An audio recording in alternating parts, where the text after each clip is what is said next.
నా దైవానికి మీరు నన్నెంత అకారణమైన దయతో చేరతీశారు, అంతే అకారణమైన నిర్దయతో దూరం చేశారు.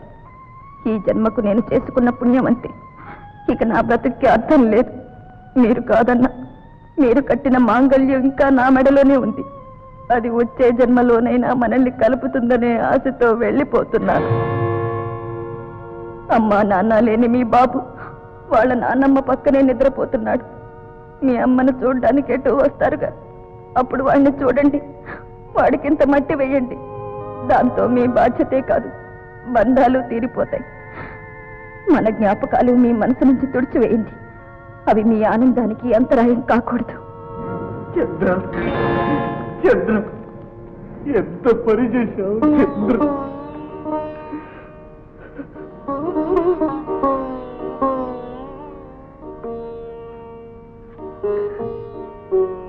అమ్మా, ఆడిన మాట తప్పొద్దన్నావు కదా, అది నీ మనవణ్ణి కోడల్ని బలి తీసుకుంటా, బలి తీసుకుంటా.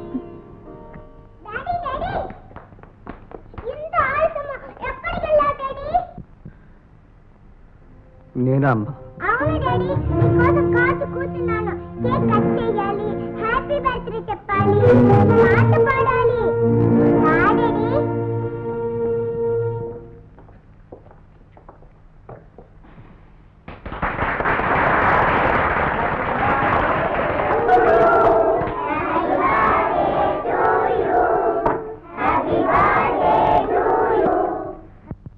డాడీ ఒక పాట పాడు డాడీ. నేనా? పిల్లలంతా ఉన్నారుగా, మీరు పాడండి. నువ్వే పాడాలా?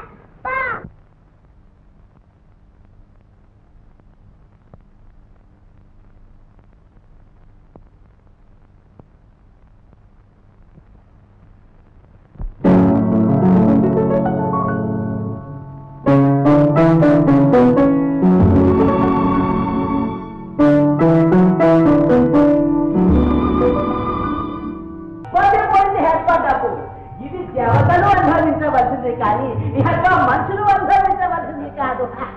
చూడండి, ఇప్పుడు దయ్యమంటూ జిల్లున ఒక గ్యాస్ వదులుతాం. దాన్ని పీల్చారంటే 50 ఏళ్ల మనుషుల్లా 25 ఏళ్ల మనుషులుగా తయారవుతారు. అరే నాది 45 ఏళ్ళు అండి. అయితే 15 ఏళ్ల కుర్రలాగా తయారవుతారు.